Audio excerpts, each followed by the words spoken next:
नमस्कार,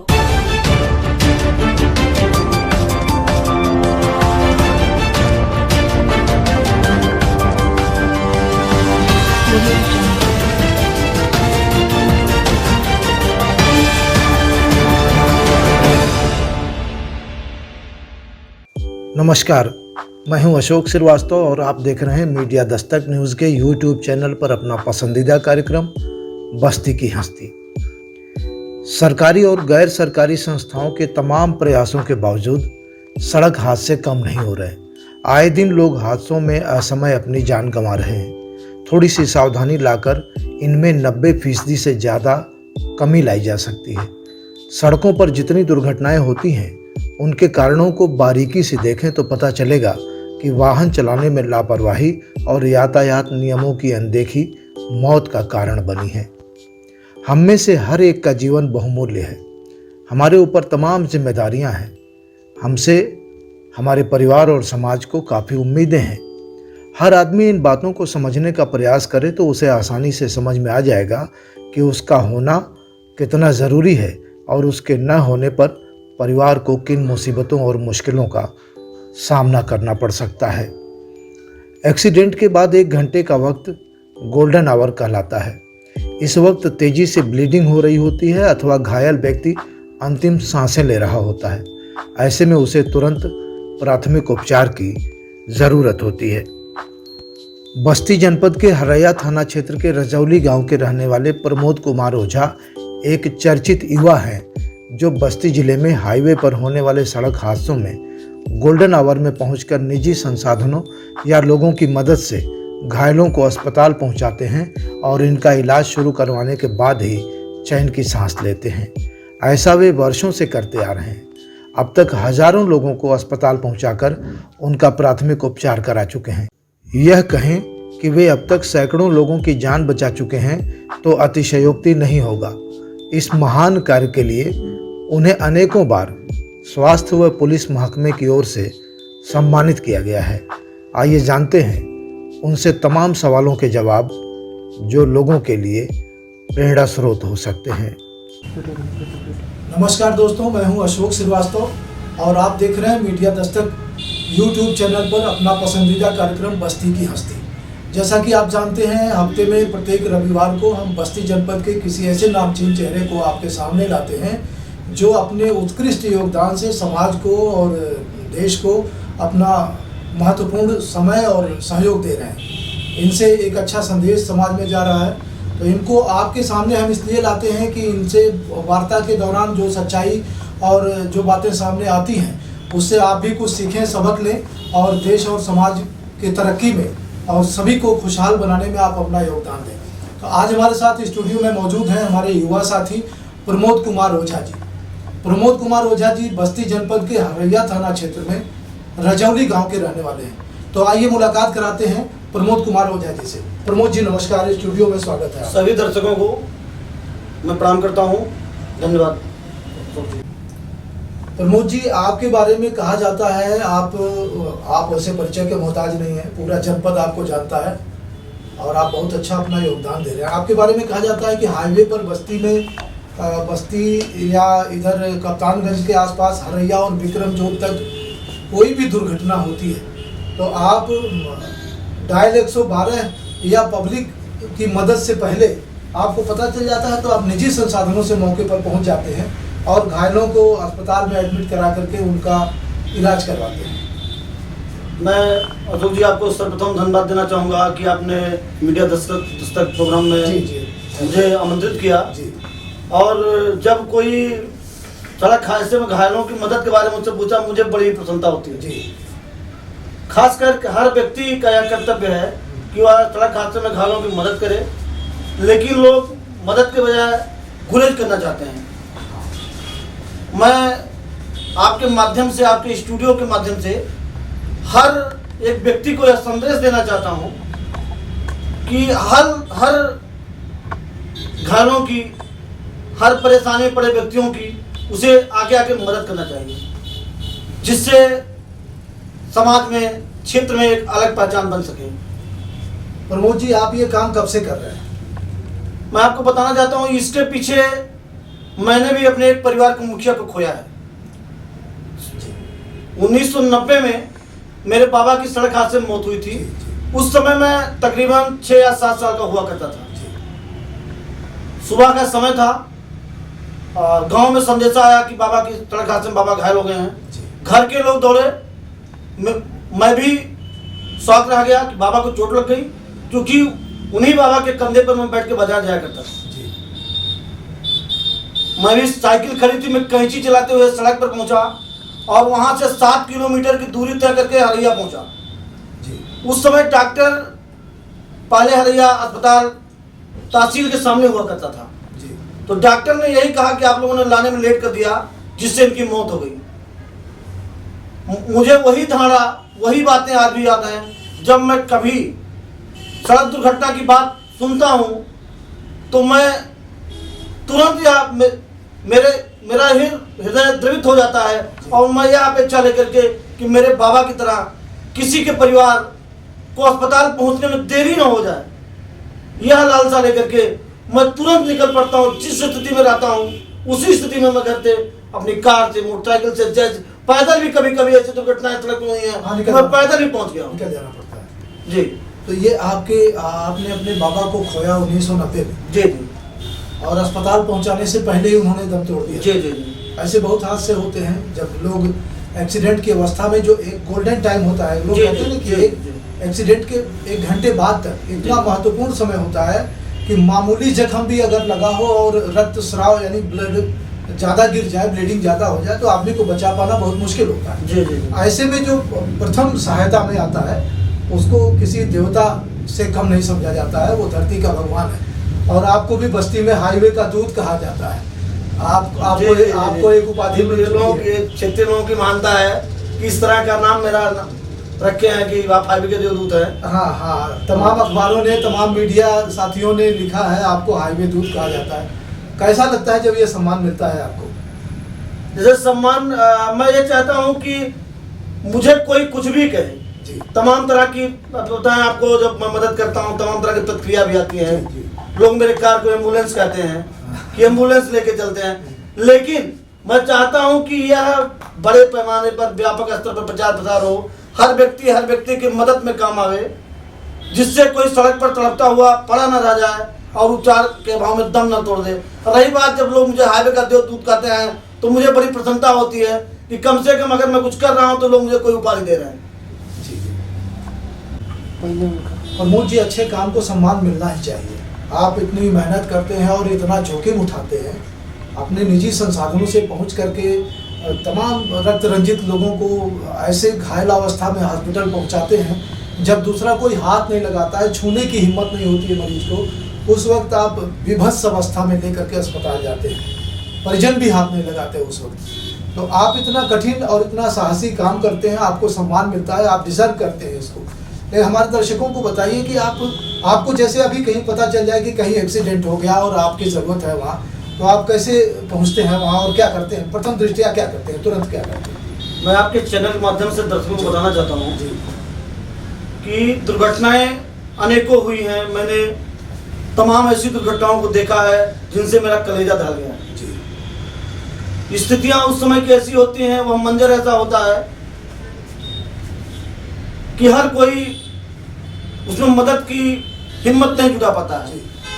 खैर, मेरे मन में वह बाबा को खोने का गम है और मैं हर घायलों की मदद को अपने बाबा की सच्ची श्रद्धांजलि समझता हूँ। आपका उसमें दिखता है कि मैंने ऐसे ही खोया था। मैं ये सोच के मदद करता हूँ कि मेरे बाबा जहाँ भी होंगे उनकी आत्मा को शांति मिलेगी, और मैं यह उद्देश्य लेकर के घायलों में मदद करता हूँ और करता हुआ चला रहा हूँ।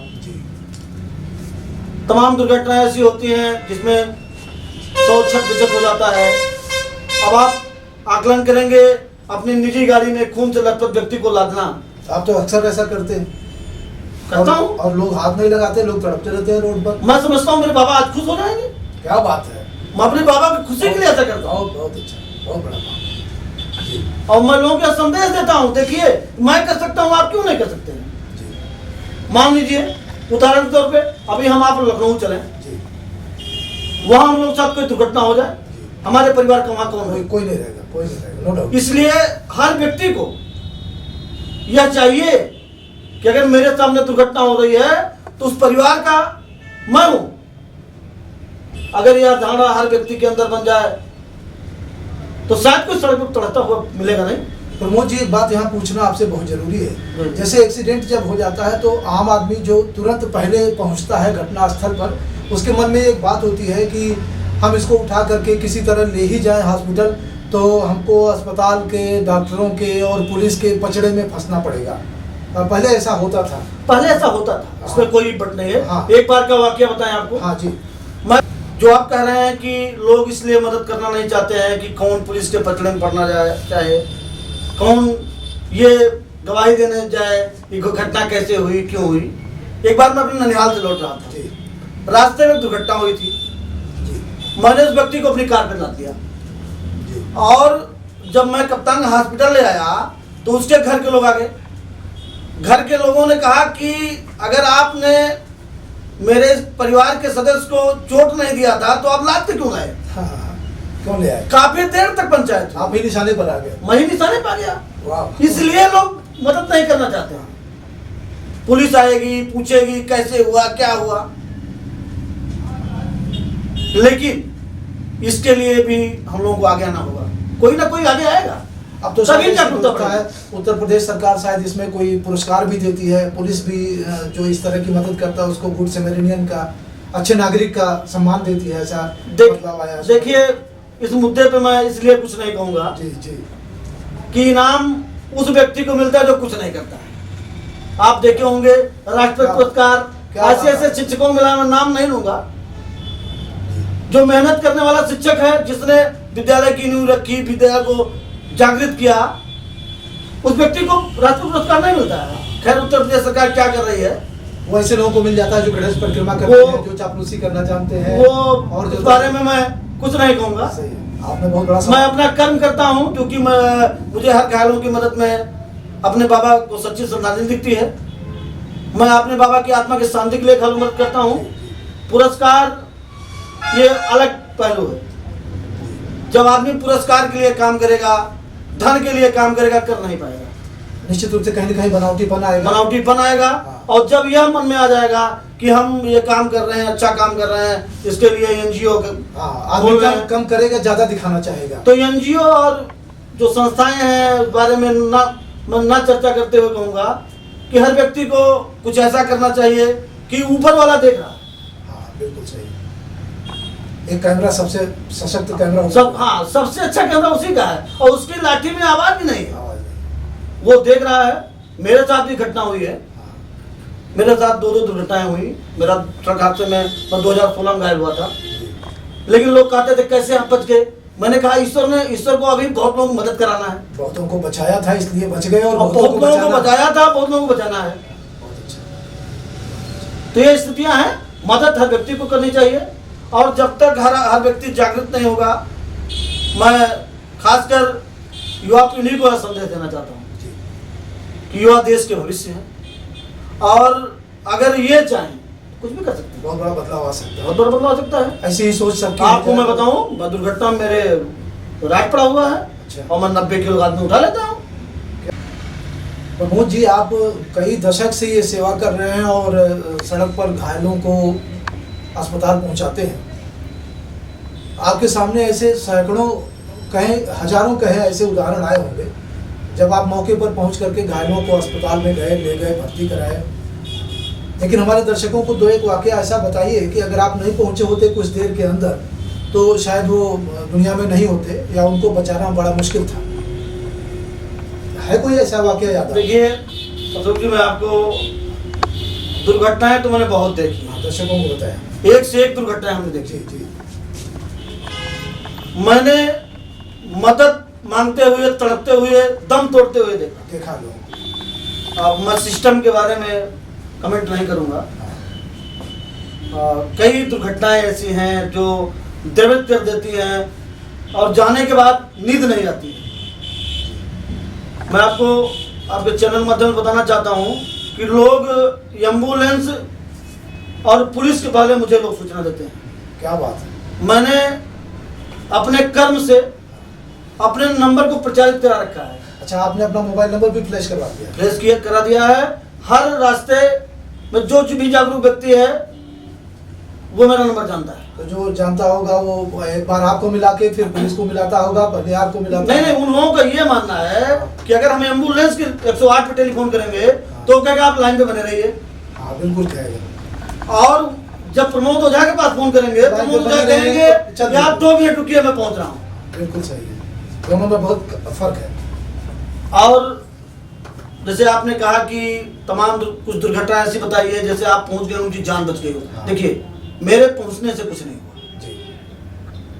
जी। जान बचाना ऊपर वाले का काम है। माध्यम है। वह मुझे मदद के लिए भेजता है। जैसे आप सपोज करिए अभी मैं बीमार पड़ जाऊं, हाँ। मदद मैं नहीं कर पाऊंगा, वह भी ईश्वर की देन है। ईश्वर मुझे रोक देगा निश्चित कि आप बैठ जाइए, आप किसी न व्यक्ति किसी की मदद नहीं कर सकते। किसी न किसी कारण से आप नहीं। अगर मैं घायलों की मदद में पहुंच रहा हूं तो मैं आपके चल माध्यम बताना चाहता हूं, वह मुझे ईश्वर भेजता है। कभी कभी आपको बताएं, कई बार ऐसा होता है, लोग कमेंट करते हैं कि आखिर दुर्घटना जब होती है तो आप कैसे तुरंत पहुंच जाते हैं? ऐसे पहुंच जाते हैं। हाँ।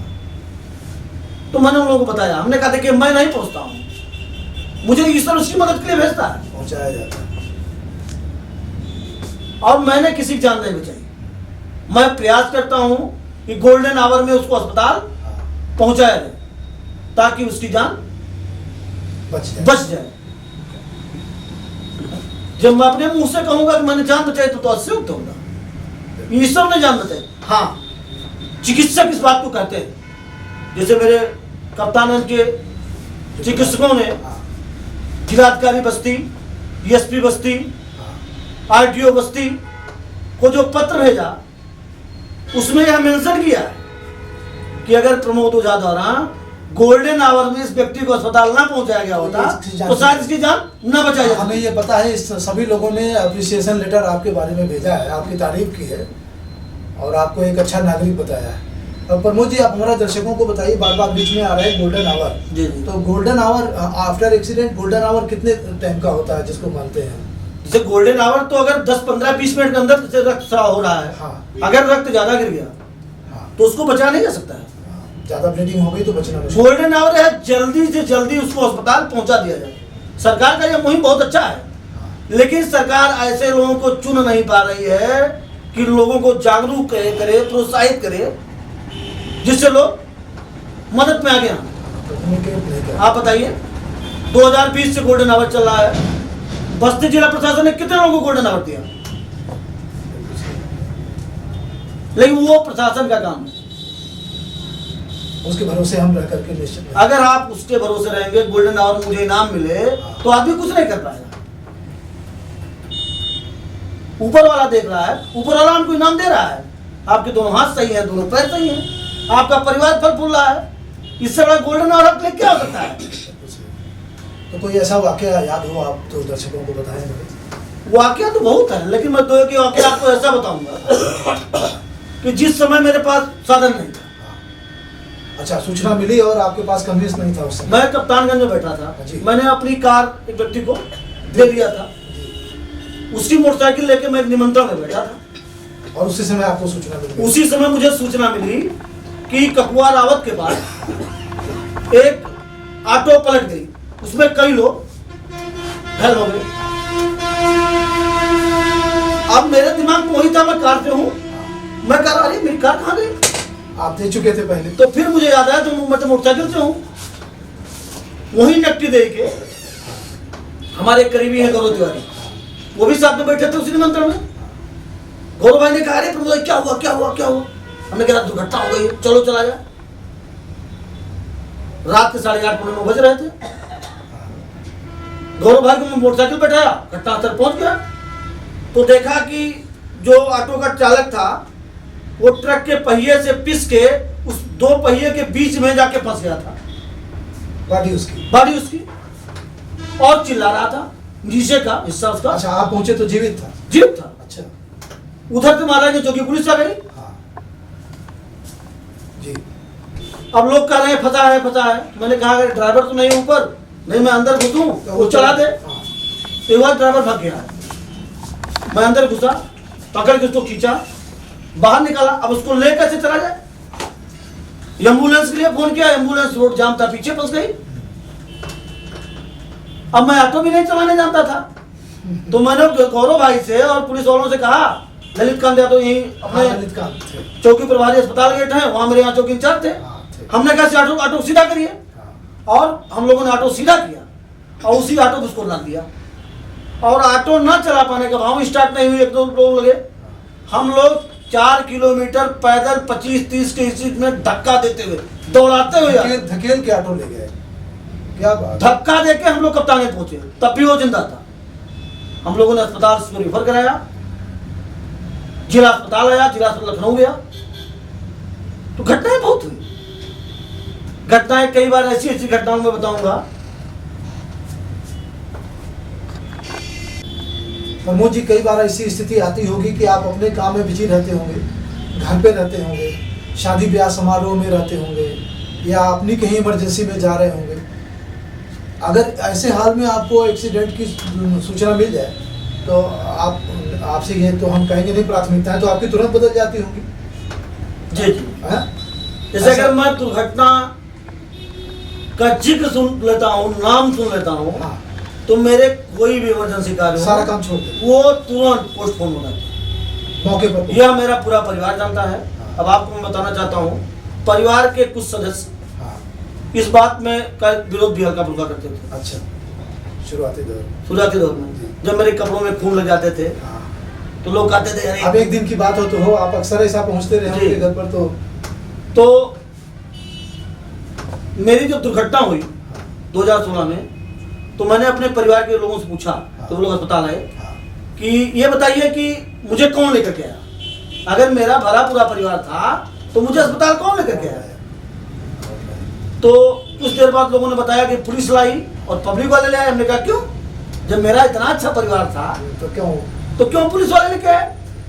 तो मेरे परिवार वालों को यह सीख मिल गई। मेरे परिवार वालों ने कहा कि आपके हर निर्णय में मैं आपके साथ। अब अगर रात में 2 बजे टेलीफोन बजता है तो मैं अपने आप को सौभाग्यशाली इसलिए समझता हूँ। मैंने भाई, हर व्यक्ति अपनी पत्नी बहुत अच्छा पाता है, मैंने भी बहुत अच्छी पत्नी मुझे मिली है, इसलिए संयोगात्मक रवैया है उनका कि वो रात में जब टेलीफोन बजता है तो अगर मैं थोड़ा बहुत अवॉइड भी करता रहे, एक बार बजने दो, तो कहते रहे देखिए कोई अगर तड़प रहा होगा, मदद उसकी हो जाए। तो वो मेरे मुहिम में बहुत बड़ी बात है, कंधे से कंधा मिला के चल रही हैं।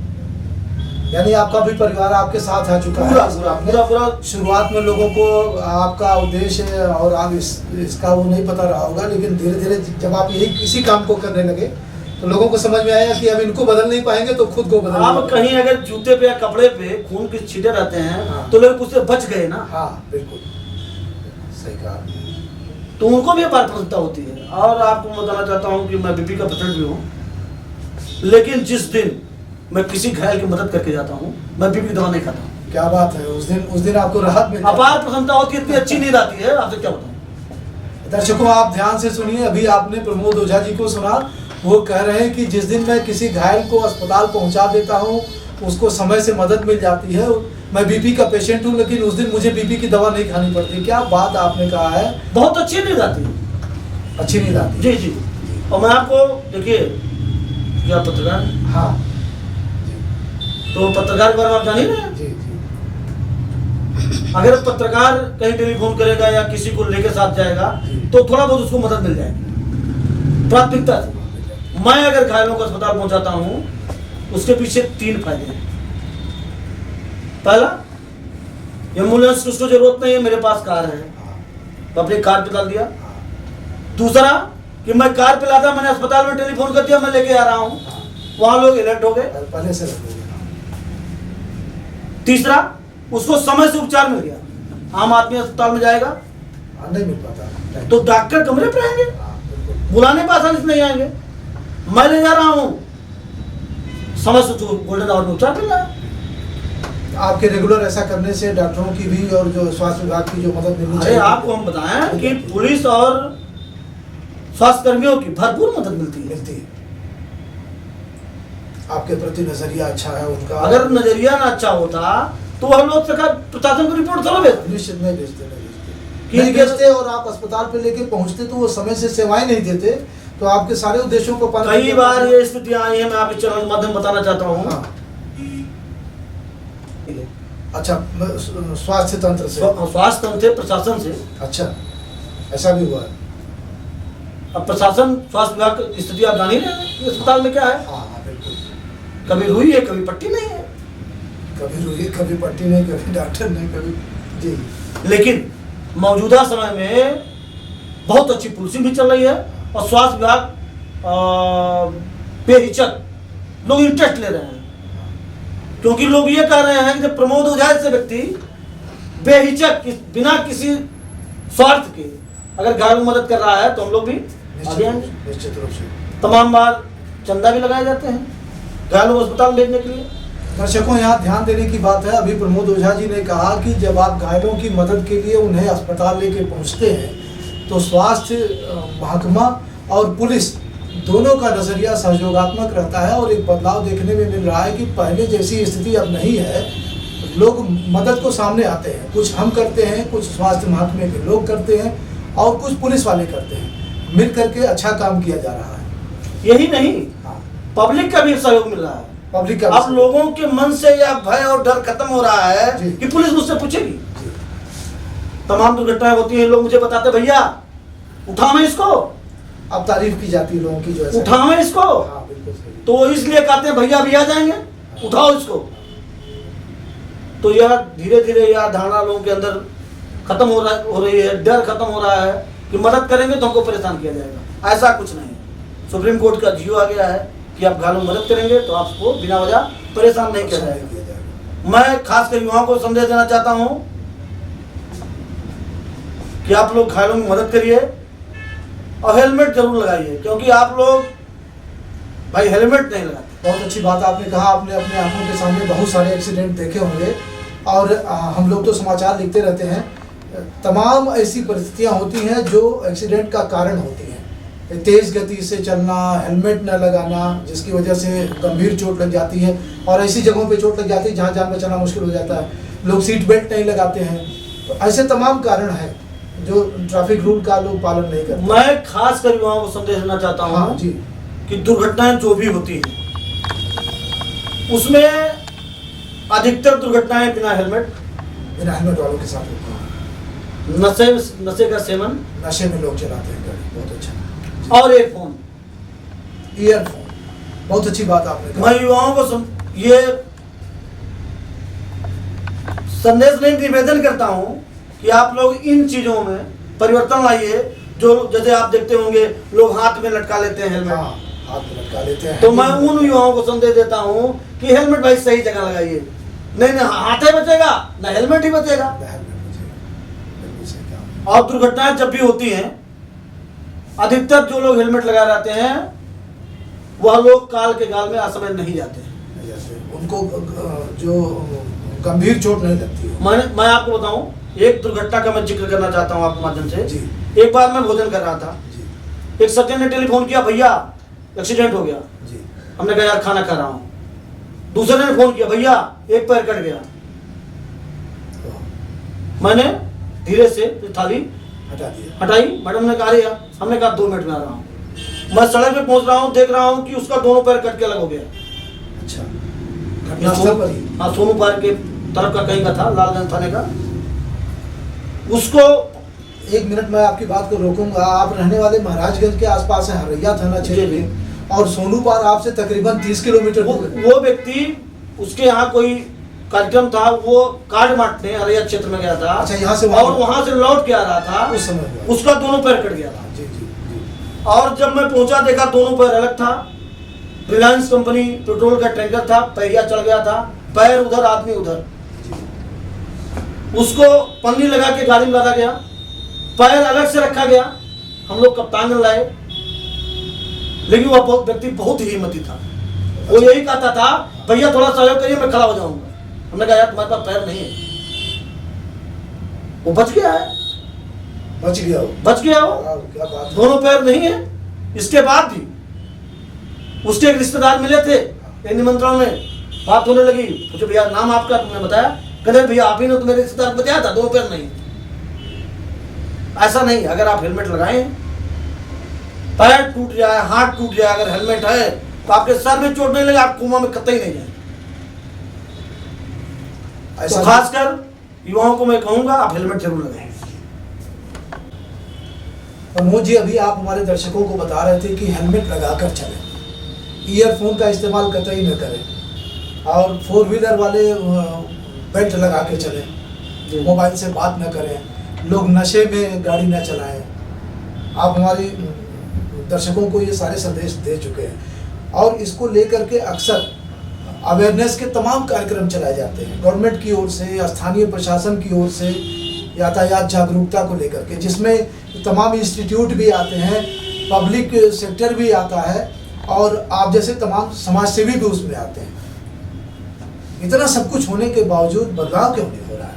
आप अभी उतरिए, हमारे स्टूडियो से बाहर चलिए, मैं आपके साथ जिस इलाके में कहिए वहाँ सर्वे करके अपना कैमरा लगा के आपको दिखा सकता हूँ। सीट बेल्ट लगाने का तो बस्ती में फैशन ही नहीं है, जिस जिले में आप बात कर रहे हैं। यहाँ तो जब गोरखपुर पहुँचते हैं या लखनऊ पॉलिटेक्निक के पास पहुँचते हैं, सोचते हैं अब चालान हो जाएगा, तब लोग सीट बेल्ट चलिए, लगाते हैं। मैं आपकी बात को ये रोकता हूँ। तो ये बदलाव क्यों नहीं आ रहा? सर्वप्रथम मैं आपको ये बताना चाहता हूँ, आप बदलाव की उम्मीद किससे कर रहे हैं? मैं तो आपसे ही कर रहा हूँ, खुद भी अपने को बदलता नहीं, हूँ। जैसे आप कह रहे हैं आप कि यातायात माह चलता है, हाँ जी जी, यातायात जागरूकता अभियान चलता है, सड़क सुरक्षा माह अभी चला है, आप उम्मीद किससे कर रहे हैं? पब्लिक से नहीं जाती है, सभी लोग बदले अपने। नहीं, क्यों आप कर रहे हैं पब्लिक से? जो यातायात माह चला रहा है, जो यातायात माह का मुखिया है, उसको तो देखिए, क्या वो बदला कि नहीं बदला? बहुत बड़ी बात आपने कही, बहुत बड़ी बात आपने कही। यानी जो लोग अवेयरनेस के प्रोग्राम चला रहे हैं उसमें भी अधिकांश लोग ऐसे आप हैं। चलिए, आपको दिखाएं, क्या बात? पहले हम बदले तब तो सिस्टम बदलेगा। जब वही नहीं बदल रहे हैं। बहुत बड़ा सवाल खड़ा किया प्रमोद जी ने हमारे दर्शकों के सामने कि जो लोग देश भर में अवेयरनेस के प्रोग्राम चला रहे हैं, जो कहते हैं दूसरे से कहते हैं जाग जाओ, वो खुद गहरी नींद में है। यानी सीट बेल्ट लगाओ, ईयरफोन ना लगाओ, मोबाइल पे फोन करते हुए बाइक ना चलाओ, नशे में बाइक ना चलाओ, सीट बेल्ट लगाओ, ये सारी भाषण की बातें हैं। अब ये तो मैं नहीं कहूँगा, लेकिन ये केवल कागजी फोकस है, कागजी फोकस है, मेरे समझ से। आप चलिए, आप पत्रकार हैं जी, हाईवे पे चलिए, डबल ट्रैकर बसें चल रही हैं, आपके पास मोबाइल है, आप एक ऐप लोड कर लीजिए, क्या बात, और उसका नंबर स्कैन करिए। जो डबल ट्रैकर बस चल रही हैं, किसी का फिटनेस नहीं जमा है, किसी का टैक्स नहीं जमा है, ऑनलाइन चालान देखेंगे तो 8 लाख 10 लाख बकाया है। हाँ बिल्कुल, फिर भी दिल्ली से बिहार तक दौड़ रही है। ये सिस्टम है। अरे किसी तरीके से चल रहा है, साफ चलने दीजिए। किसी तरीके से चल रहा है। अरे भाई उस पर तो पैसा खारिज होना है। वो कौन सा तरीका है प्रमोद जी? जैसे ये सारे नियमों कानूनों को दरकिनार करके आखिर ये डबल डेकर बसें और ये ट्रैफिक रूल जो रोज तोड़ रहे हैं, कैसे? अभी आपको बताएं, मुंडरा पर हादसा हुआ है। हाँ, 1 हफ्ता पहले हादसा हुआ है। मैंने उस नंबर को चेक किया, जब वो 5-4 लाख 70 रुपए ऑनलाइन बकाया था, बकाया टैक्स का। जी, जब दुर्घटनाएं होती हैं तभी तो पता चलता है क्या है उसमें। तो ये स्मूथली रन कर रही है, बिहार से लेके दिल्ली तक इतना कोई लंबा पूछने हाईवे वाला नहीं है। कौन पूछ रहा नहीं, बताइए? पूछने वाले तो हैं, डंडा लेके रोड पे खड़े रहते हैं प्रमोद जी, लेकिन वो कैसे पास कर देते हैं उन्हें? अब वो तो भाई आप रोड के आदमी हैं, लाशें भी ढोते हैं और जिंदा लोगों को भी घायल अरे अवस्था में। सुनिए, वो लोग कहते हैं रोडवेज वाले, जो डबल टिकर वाले चलते हैं, कि साहब 5,000 चालान कर दीजिए। क्या बात है? जैसे 4.5 लाख है वैसे 5,000 और हो जाएगा। डरा नहीं है। बहुत बड़ा सवाल किया आपने सिस्टम के ऊपर कि जैसे तैसे चल रही हैं, लोगों को मैनेज करके चल रही हैं डबल डेकर बसें, और लोग ट्रैफिक के रोज नियम तोड़ रहे हैं, लाखों रुपया राजस्व का बकाया है, फिटनेस नहीं है गाड़ियों के, लेकिन इसका ध्यान नहीं दिया जा रहा है। बस केवल अवेयरनेस चला दिया जाता है। 1 महीने का वो कार्यक्रम चलता है, लोग झंडा बर्डर लेकर के रोड पर उतर आते हैं, स्कूली बच्चों का इस्तेमाल कर लेते हैं और जानते हैं अब पूरी दुनिया बदल जाएगी, सारे लोग हेलमेट लगा के चलने लगेंगे। जबकि आपने बहुत बड़ा सवाल खड़ा किया, जो अवेयरनेस में लगे हैं वे खुद अवेयर नहीं है। पहले वो सुधर जाए, हम सुधर जाए, आप सुधर जाए, आप सुधर जाए, सिस्टम सुधर जाएगा। मजे की बात है। लेकिन जब प्रचार करने वाले हम जैसे लोग उसका पालन नहीं कर रहे हैं, कैसे होगा, कैसे सुधरेगा? यातायात में आकर क्या मतलब? मैं आपके चैनल के माध्यम से जी हर व्यक्ति को, हर नागरिक को यह संदेश देना चाहता हूं जी कि आप लोग पहले अपने आप को सुधारिए। ये झंडा बैनर से कुछ नहीं होने वाला है। हम सुधरेंगे, जग सुधरेगा। जग सुधरेगा। ये तो चलता रहेगा ऐसे।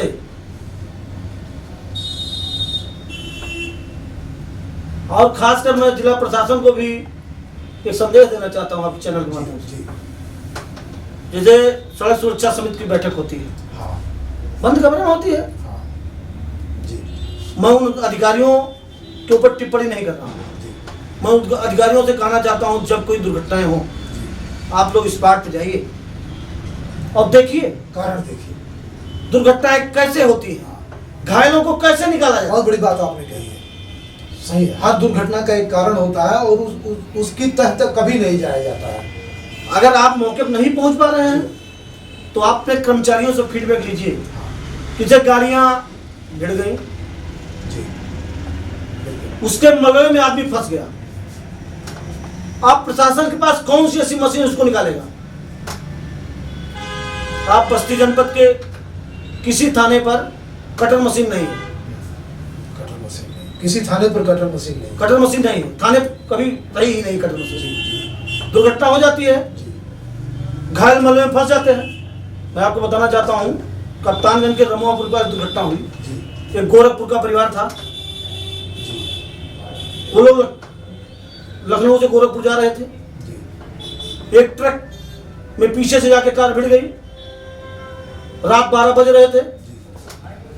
सूचना मुझे भी मिली, मैं भी पहुंचा, पुलिस भी पहुंची, लेकिन उस मलबे में लोग फंसे थे, उनको कैसे निकाला जाए, न पुलिस का दिमाग काम कर रहा था, न पब्लिक का। संसाधन नहीं थे, संसाधन नहीं थे, संसाधन नहीं थे। ये नचाई पहुंची, वहां भी हाथ झुलाते हुए पहुंची, और बस घटना ने मुझे झकझोर दिया।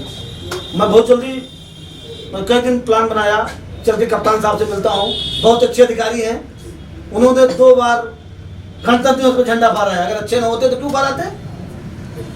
मैं उनसे मिलने वाला कि साहब कुछ करके जिले में 2 ही कटर मशीन खरीदवा दीजिए।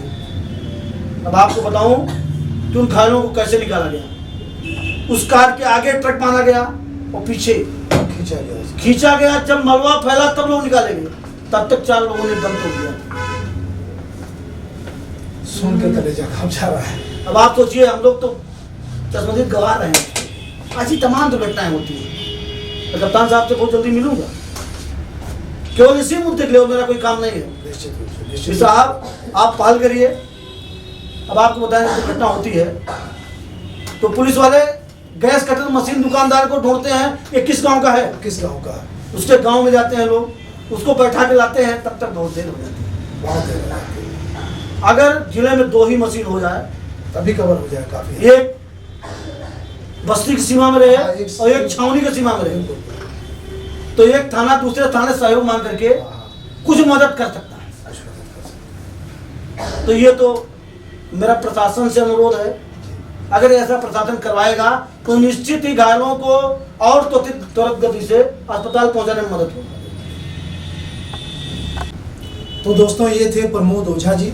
आपने अभी आपसे सारी बातें सुनी, आप रूबरू थे उनसे, और अगले हफ्ते फिर हम एक नामचीन चेहरे को लेकर के आपके सामने आएंगे। तब तक के लिए हम प्रमोद ओझा जी का नंबर स्क्रीन पर फ्लैश करेंगे। बस्ती जनपद की सीमा में कहीं भी सड़क दुर्घटनाएं होती हैं तो आपसे निवेदन रहेगा कि आप प्रमोद ओझा जी की सेवाएं लेने के लिए आप इनको तत्काल कॉल करें और ये समय पर पहुंच करके आपकी मदद करेंगे। प्रमोद जी, हमारे स्टूडियो में आने के लिए बहुत बहुत धन्यवाद। मीडिया दर्शक के सभी साथियों को और दर्शकों को धन्यवाद।